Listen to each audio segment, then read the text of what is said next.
अजीब दुनिया है। शादीशुदा तलाक के चक्कर में है और गैर शादीशुदा शादी के ख्यालों में।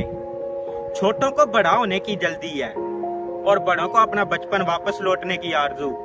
एक काम करने वाले को जरा से आराम की आरजू है और एक बेकार को काम की तलाश। अमीर लोग जरा से आराम को तरसते हैं और गरीबों को अमीर होने की हसरत। एक मशहूर आदमी छुपने के लिए ठिकाने की तलाश में है और एक आम आदमी को मशहूर होने की जल्दी है।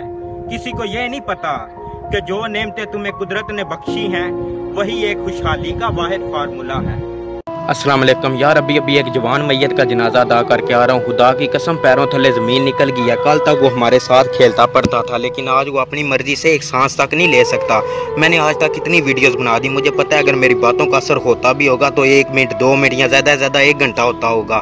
और काफ़ी लोग तो मुझे कमेंट में भी कहते हैं कि छोड़ो यार, जियो अपनी ज़िंदगी और उनको भी जीने दो। लेकिन मैं इस बात से डरता हूँ कि कल को जब मेरा रब पूछेगा तेरी आंखों के सामने कुछ गलत हो रहा था और तूने उसके खिलाफ आवाज़ तक नहीं उठाई, इसलिए वहाँ कुछ ना कुछ जवाब देने के लिए मेरे पास तो कुछ होगा ना। प्लीज़ खुदा का वास्ता संभल जाओ, अभी वक्त है, बहुत बुरा अंजाम होने वाला है हमारा। प्लीज़ खुदा। एक मुद्दत से पुकारा नहीं अब्बू कहकर, एक मुद्दत से हुआ ये लफ्ज़ गार से रुखसत। या अल्लाह, जिनके बाबा इस दुनिया से पर्दा फरमा गया उनको जन्नतुल फिरदौस में आला मकाम अता फरमा। और एक बात मैं ये कहना चाहूँगा कि धूप में बाप जलता है और चूल्हे पर माँ जलती है, तब जाके एक औलाद पलती है। Please respect your parents. अगर आपको इल्म हो जाए ना कि लोग आपकी मौत के बाद कितनी जल्दी आपको बोल जाएंगे, तो आप लोगों को मुतासर करने के बजाय अल्लाह को राज़ी करने में लग जाएं।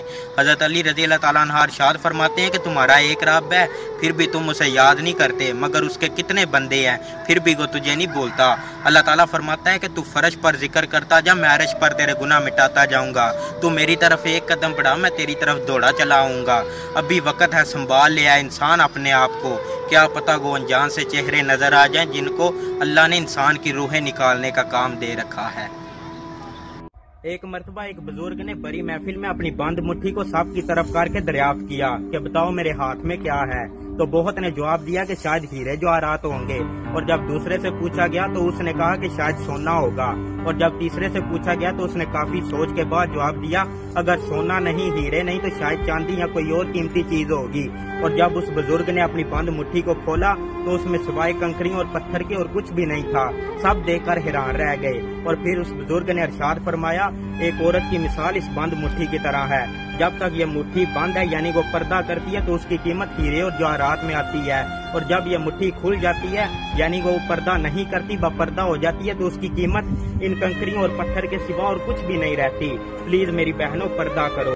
अगर आपके साथ कुछ बुरा हो जाए ना तो किसी से बदला लेने की जरूरत नहीं है, बस सब कुछ तकदीर पे छोड़ दो, क्योंकि जिसने आपके लिए कुआं खोदा होगा ना वो खुद ही उसमें गिरेगा।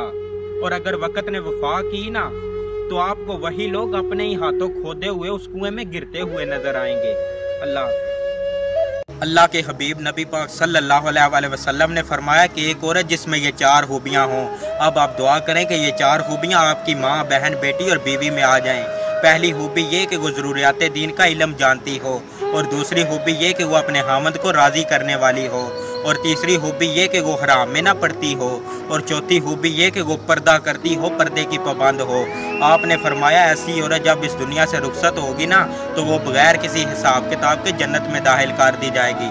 प्लीज़ मेरी बहनों, जन्नत की हकदार बनो, दोज़ख की आखिरी गड़े की नहीं।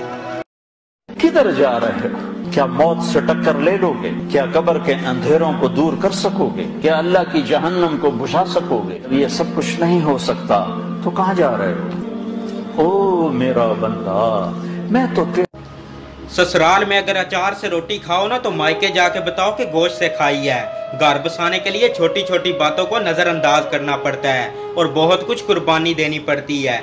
जो लड़की मायके जाके हमेशा ससुराल की बुराई करती है ना वो कभी सुखी नहीं रह सकती, क्योंकि इस दुनिया में जहम पर नमक छिड़कने वाले तो बहुत मिल जाते हैं मगर खैर हुआ कम ही मिलते हैं। तुम अपनी 1000 गलतियों के बावजूद अपने आप से मोहब्बत करते हो, मगर दूसरों की सिर्फ एक गलती की वजह से उनसे नफरत क्यों करने लग जाती हो? या तो खुद गलतियां करना छोड़ दो या दूसरों को माफ़ करना सीख लो, जिंदगी संवर जाएगी।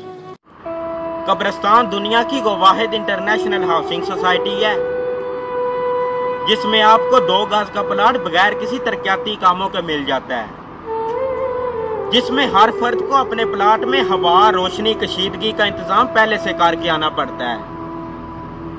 लिहाजा क्या ही अच्छा हो कि जब मैं और आप अपने मुस्तकिल घरों में जाएं तो हमारे लिए इन सब चीज़ों का इंतजाम पहले से मुकम्मल हो। कमी हो तो सिर्फ हमारी आमद की। अल्लाह ताला मेरी और आपकी आने वाली मंजिल को आसान फरमाए। सख्त सर्दी थी और मेरी नाक से पानी चलना शुरू हो गया।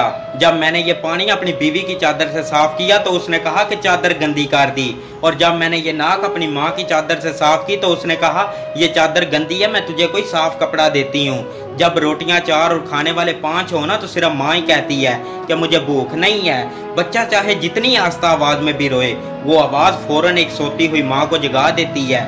इस दुनिया में सारे चेहरा देख के मोहब्बत करते हैं, मगर वो हमसे गायबाना मोहब्बत करती है। जिनकी माएँ इस दुनिया से रुखसत हो गई है, मैं उनको बस ये कहना चाहूँगा कि माएँ कभी मरती नहीं, वो हमेशा दिल में जिंदा रहती हैं।